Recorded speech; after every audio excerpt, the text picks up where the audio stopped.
의원입니다. 홍영철 증인 좀 나와주시겠어요?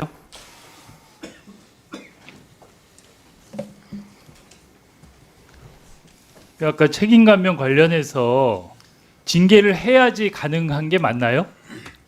저는 그렇게 이해를 하고 있습니다. 일단 그러면 지금 징계가 안 이루어졌는데 저 공익 신고자들이 징계 당한 다음에 신청하면 받아들여져서 보호를 받을 수 있는 거예요?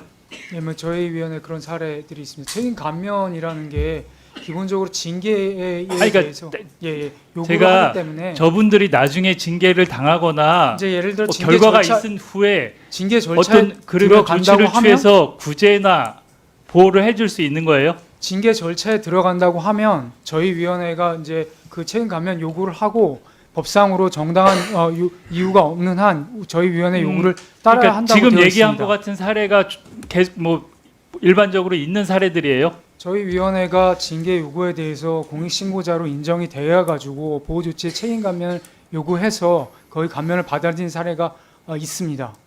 이거 한 건이 있는 거예요? 아니면 아닙니다. 꽤 많이 있습니다.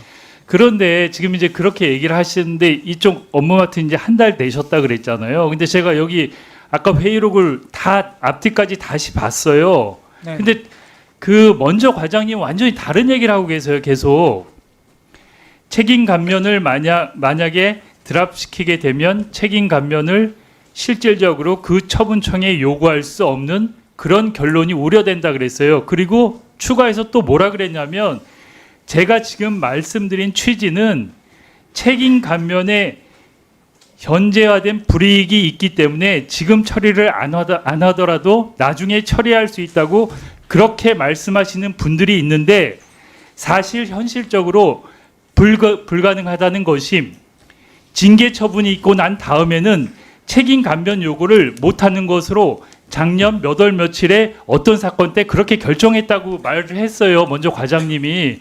지금 과장님 얘기하고 완전히 다른 얘기를 하고 있거든요.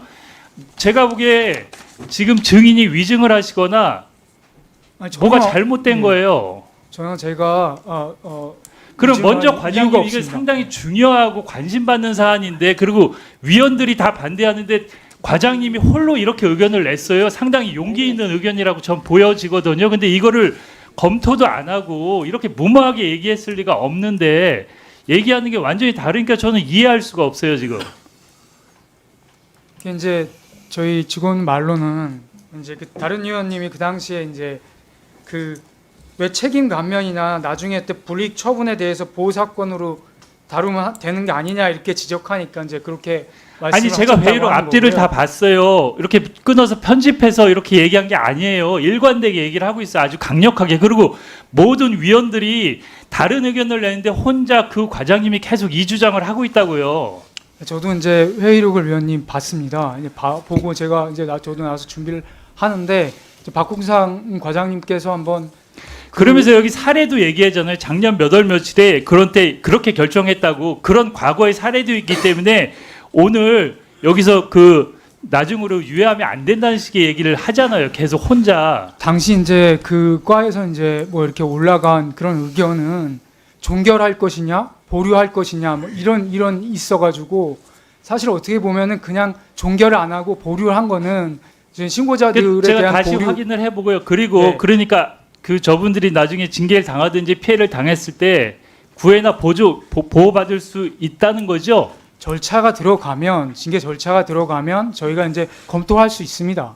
아니 검토가 아니고 이제 그 부분에 대해서는 위원님 저희 위원회는 어쨌든 위원으로 구성된 분과의 전원위에서 위원들이 결정을 하시는 것이기 아니 때문에 이게 결국은 위원들이 결정하는데 위원들이 그러면은 어떤 법이나 뭐 규정을 무시하고 정무적으로 아니면은 아까 얘기한 저는 이게 지금 조직적으로 카르텔이라는 생각도 들거든요. 지금 이 건에 대해서 다 합심해서 뭐 그렇게 했다는 거예요, 그럼? 아니 그거는 제가 사실 뭐 위원님들이 이렇게 판단한 거를 제가 어떻게 뭐라고 말씀드릴 수 있겠어요? 그러니까 당시에 위원들의 판단이 법이나 뭐 규정 이런 걸 벗어나서 그냥 판단하면 그렇게 따라야 된다는 얘기로 해석하면 되나요? 아니 그건 아닙니다. 네. 그래도 거기에 계속 근무하신 과장님, 담당 과장님이 가장 잘 아실 거 아니에요. 지금 이제 그 전에 분과에 의해서 어떤 일이 벌어져서 박홍상 과장이 그렇게 얘기한 데에 대해서는 제가 잘 모르겠습니다. 다만 저희가 이제 항상 이 책임 감면 조치는 징계 유구나 액션이 있은 후에 아니 아니면 그만하세요. 액션이 들어간 얘기가 이후 다르니까 하에 나중에 이제 박 그건 과장님 한번 이제 나오신다니까 확인해 확인할 예, 보시면 됐습니다. 될 것 예. 같습니다. 그리고 저 봉지욱 기자님 잠깐 나와주시겠어요? 제가 좀 여쭤보고 싶은 거는 특히 이제 국민의힘 의원분들이 항상 그 신학님 위원장의 김만배 인터뷰에 대해서 네. 구속이 됐으니까 문제가 있다는 네. 계속 그 프레임을 갖고 얘기를 하세요. 네. 근데 저도 몇 번을 찾아봤어요. 그 구속 사유에 범죄 소명 내용은 하나도 없어요. 그렇죠?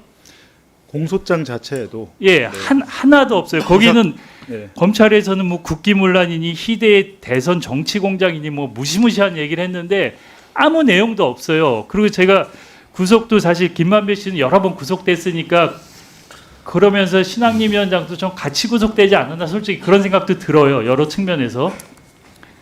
근데 아무튼 그런 프레임으로 자꾸 모든 방심위의 결정에 대해서 신학님 김만배 인터뷰가 문제가 있다는 식의 프레임을 계속 짜고 있어요. 그래서 제가 제일 잘 아는 봉지욱 기자한테 네. 이 건에 대해서 좀 명확히 한번 들어보고 싶어요. 그래서 좀 일단은 네. 특수보험사 10여 명이 대선 개입 여론 조작 특별수사팀이란 타이틀을 붙이고 지난해 9월 7일부터 11개월간 수사를 하고 저희를 이제 기소했는데요.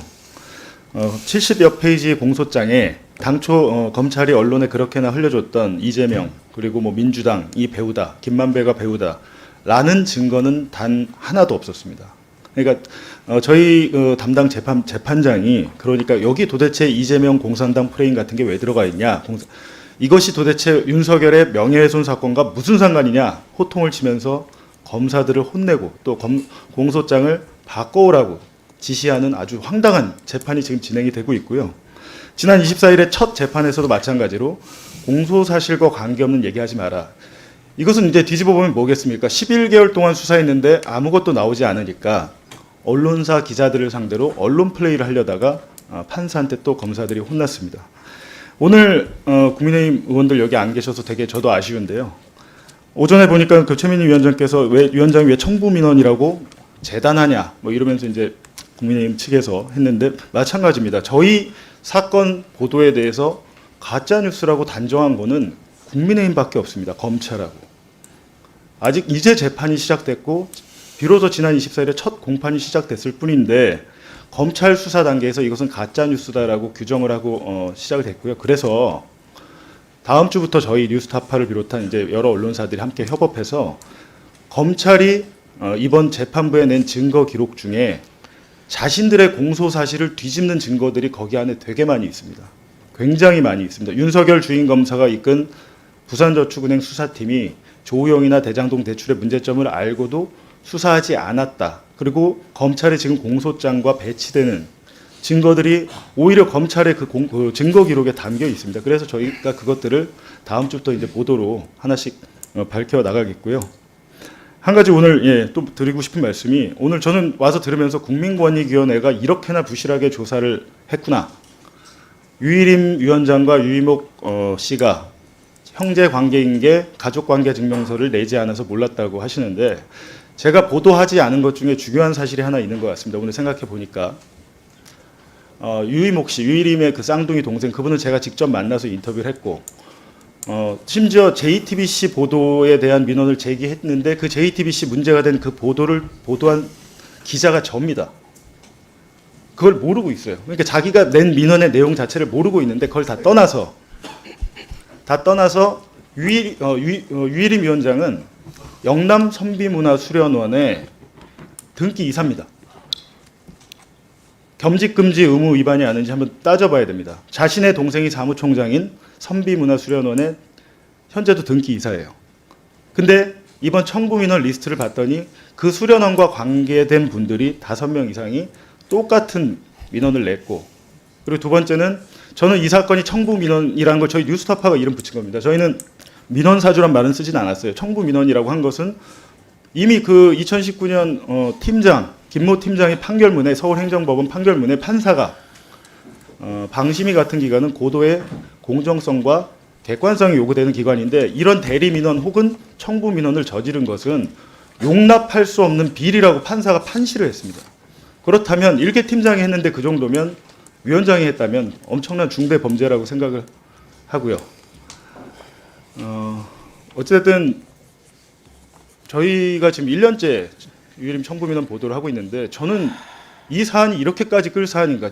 박근혜 정부 때만 해도 이 정도면 기관장을 질책하고 또 수사를 의뢰하고 했을 텐데 이번에 연임이 되는 것을 보고 또 지금 뒤에 앉아 계신 공익 제보자들이 공익 신고자인지 뭔지 모르겠지만 저희 언론 입장에서는 저분들이 정말 소중한 분들이에요. 저분들이 공익 제보를 안 했으면 이게 언론에 나오고 또 세상에 알려질 수 있었겠습니까? 근데 지금 우리나라 국회 오늘 보면 저분들에 대해서 개인정보 유출을 얘기하시는데 말이 안 되는 게 그렇다면 박근혜 정부 때 2014년 정윤회 문건 유출 사건 모두 항상 그때 당시 한나라당이었잖아요. 이런 일이 벌어지면 항상 지금 한나라당, 새누리당 그리고 지금 국민의힘까지 마찬가지로 메신저를 공격하고 제보자를 공격합니다. 그때도 똑같이 그랬어요. 그런데 2014년에 박관천 전 행정관이 십상시와 정윤회 문건을 문건을 썼을 때 그게 언론에 나왔을 때 제대로 수사가 됐다면 2016년에 박근혜 대통령이 탄핵을 당하는 일은 아마 없었을 겁니다. 그때 그걸 바로잡지 않기 때문에 더 큰 문제가 됐거든요. 저는 지금 이번 유일임 청부민원 사건도 마찬가지로 생각합니다. 이게 제대로 처리되지 않으니까 결국에는 대통령실이 시민단체로 움직여서 고발사주를 했다는 것까지 줄줄이 나오고 있는 겁니다. 그래서 이제 앞으로 국회에서도 좀 지속적으로 이렇게 계속 관심을 가져주시고 하다 보면 진실은 반드시 드러날 것이라고 생각합니다. 네. 잠깐만요. 봉지욱 기자에게 더 이상 질의하실 분 안 계시면 봉지욱 기자는 이석해도 좋습니다. 수고하셨습니다. 예, 말씀하시죠. 예. 우리 존경하는 이분들이 이준석 의원님